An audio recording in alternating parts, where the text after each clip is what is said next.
Welcome dear student, welcome to NCF with Rajesh sir. Students, set theory के previous video में हम लोग क्या सीखे कि कैसे वेन डायग्राम बनाया जाता है, साथ ही साथ हमने डी मॉर्गन लॉ को सीखा। उसके बाद ऑपरेशन या अलजेब्रा ऑफ सेट्स पे 2 क्वेश्चन किए, साथ ही साथ डी मॉर्गन लॉ को एक एग्जाम्पल से क्या किया, वेरीफाई किया। तो जो बच्चे इस वीडियो के थ्रू पहली बार इस चैनल को विजिट कर रहे हैं, मैं उनसे यही कहना चाहूँगा कि सेट थ्योरी में हम लोग बहुत आगे आ चुके हैं। अब ये लास्ट टॉपिक बस सेट थ्योरी का चल रहा है। तो जो बच्चे पहली बार आ रहे हैं उनके लिए पूरी सेट थ्योरी की प्लेलिस्ट बना दी गई है। वो उस प्लेलिस्ट को जाइए और पूरा शुरू से वीडियोस जो पड़े हुए हैं सेट थ्योरी को उनको वॉच करिए, ताकि आपकी अंडरस्टैंडिंग क्या हो, अच्छे हो।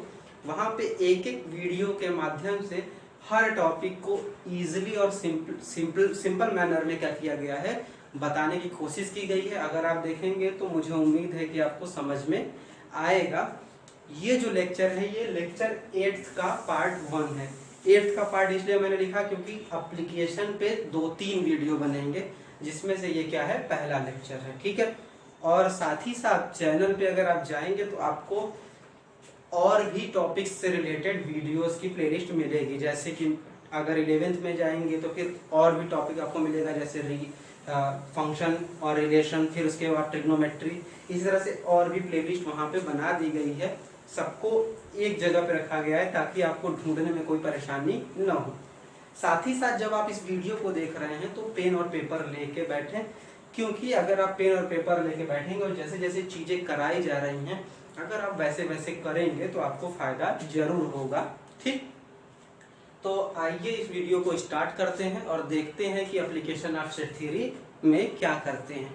तो बच्चों, हम लोग सेट थ्योरी पढ़ रहे थे, तो इस पे हम लोग क्या जानेंगे कि एप्लीकेशन कैसे करते हैं। और इस पे आपके 4 to 6 मार्क्स से क्वेश्चन इस पे जरूर आते हैं। ठीक है, यानी कि ये ऐसा है पोर्शन है, ऐसा टॉपिक है जिससे एक क्वेश्चन आपका आना ही आना है। ठीक है, तो इसको कुछ लोग वर्ड प्रॉब्लम भी कहते हैं, यानी एप्लीकेशन ऑफ सेट थ्योरी को ही क्या कहते हैं, कुछ लोग वर्ड प्रॉब्लम कहते हैं। ठीक, तो पहले हम कुछ चीजें समझ लेते हैं, उसके नोटेशन समझ लेते हैं, तब इस क्वेश्चन को लगाते हैं। ठीक है, तो सबसे पहले एक थ्योरम है वो जान लेते हैं। उसके बाद उसमें जो जो टर्मिनोलॉजी आएगी, वर्ड प्रॉब्लम में क्या क्या दिया रहेगा कि जिससे हम पहचानेंगे कि क्या चीज है क्या चीज नहीं है। मतलब एक तरह से कह सकते हैं कि ट्रिक्स को देखेंगे, जिससे हमको पता चल जाएगा कि अच्छा ये चीज रहेगा तो ये लिखेंगे। ठीक है, तो चलिए शुरू करते हैं। तो पहला टॉपिक है बच्चों, अभी कॉन्सेप्ट चल रहा है, फिर तब ये क्वेश्चन कराएंगे, क्योंकि कॉन्सेप्ट अभी आपको दिया नहीं गया है। तो पहला जो है वो है एडिशन थ्योरम। क्या है बच्चों? Addition theorem. अब एडिशन थ्योरम क्या कहता है बच्चों? ये जो कहता है कि लेट, क्या कहता है, let A and B are two set. क्या कहता है कि ए और बी अगर 2 सेट हो, तो पहला ये है कि number of A union B is equal to number of A plus number of B minus number of A intersection B. ठीक है, यन जो है वो दिखा रहा है कि कितने नंबर हैं। चलिए पहले इसको क्लियर कर देते हैं कि कैसे पता चलेगा कितने नंबर हैं। जैसे मान लीजिए हमने ये सेट लिखा ए 1 2 3 4 5, ठीक है, और बी सेट लिखा हमने ए बी सी। ठीक है, अब अगर हमसे कोई लिख दे यन ए, तो इसका क्या मतलब है? तो हम क्या करेंगे, देखेंगे कि सेट ए में कितने एलिमेंट हैं। तो सेट ए में बच्चों बताइए कितने एलिमेंट हैं? तो देख रहे हैं कि सेट ए में कितने एलिमेंट हैं, 5 है। ठीक है, और इसी तरीके से अगर कोई पूछे कि यन बी कितना होगा स्टूडेंट, तो यन बी में कितने एलिमेंट हैं हम ये देख लेंगे। तो कितने एलिमेंट हैं? 3 एलिमेंट है। तो यानी अब हमें यह समझ में आ गया कि कोई भी अगर सेट दिया हुआ है तो उसमें जितने नंबर ऑफ एलिमेंट हैं वो उसी को हम किससे दिखाते हैं, एन से दिखाते हैं। समझ में आ गया बच्चों? तो अगर कोई पूछेगा कि यन ए यूनियन बी का क्या मतलब है, तो हम कहेंगे कि number of element in set A union B. क्या कहेंगे हम? Number of element in set A union B.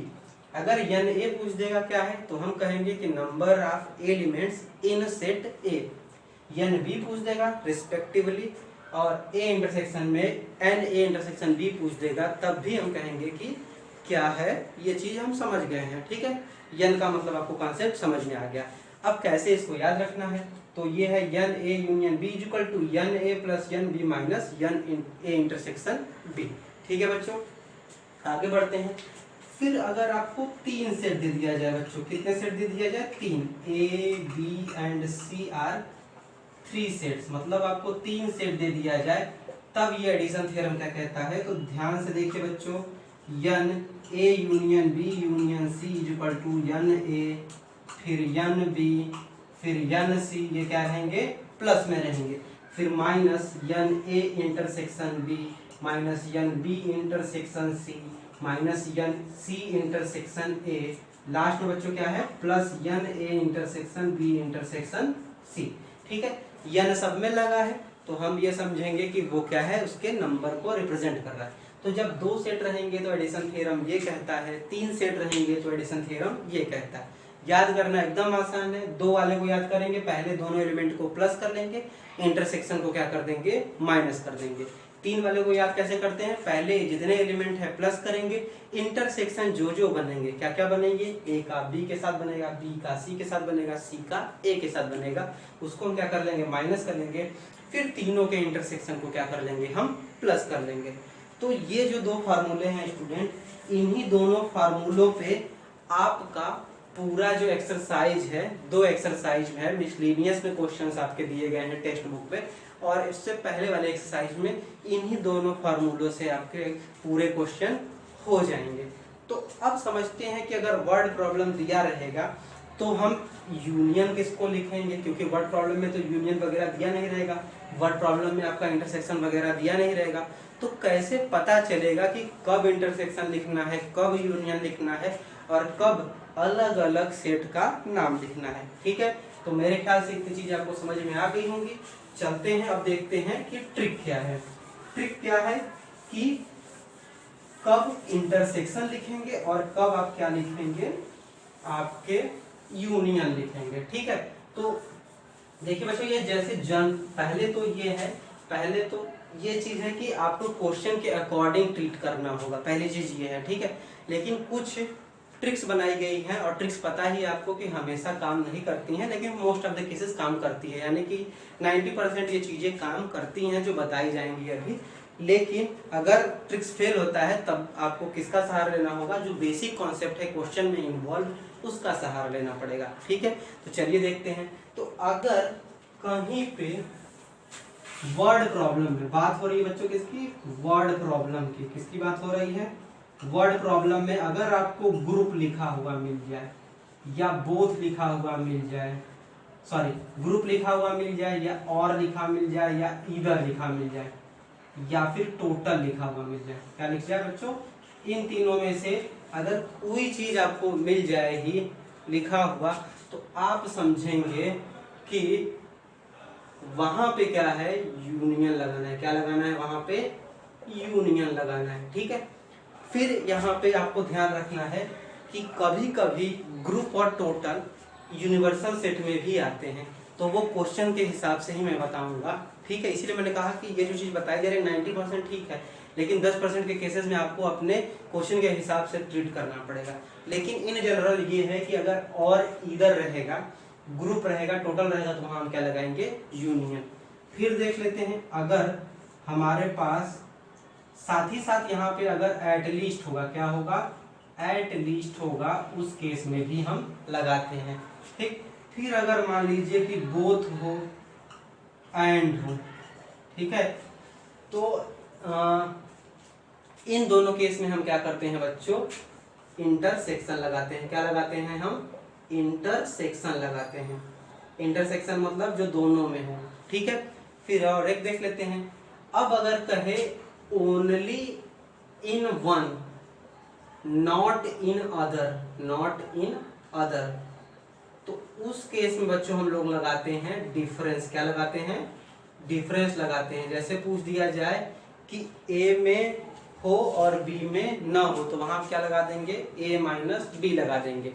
फिर इसी तरह से उसका रेसिप्रोक भी कर सकते हैं कि बी में से ए हो जाए, ठीक। फिर एक बचता है कि अगर आपको नीदर दे दिया जाए, नीदर दे दिया जाए यानी नाइदर दे दिया जाए, तो वहां पे हम लोग क्या करते हैं, कॉम्प्लीमेंट लगाते हैं। नीदर आ जाए तो वहां पे क्या लगाते हैं, कॉम्प्लीमेंट लगाते हैं। ठीक है, मैं बच्चों बार बार कह रहा हूं कि ये ट्रिक जो है मैक्सिमम टाइम आपकी वर्क करेगी, लेकिन अगर वर्क नहीं करती है तो फिर आपको किसका हेल्प लेना पड़ेगा, आपको क्वेश्चन का ही क्या करना पड़ेगा, हेल्प लेना पड़ेगा। तो इस वीडियो में बच्चों हमने क्या सीखा, एडिशन थ्योरम क्या होता है, साथ ही साथ कब कौन सा ऑपरेशन क्या करेंगे, यूज करेंगे। ठीक है, तो नेक्स्ट वीडियो में इस क्वेश्चन को डिस्कस करेंगे और देखेंगे कि ये जो वर्ड प्रॉब्लम पे हमने ट्रिक बताई है वो काम कर रही है या नहीं, और इस क्वेश्चन को सॉल्व करेंगे। तब तक के लिए थैंक यू।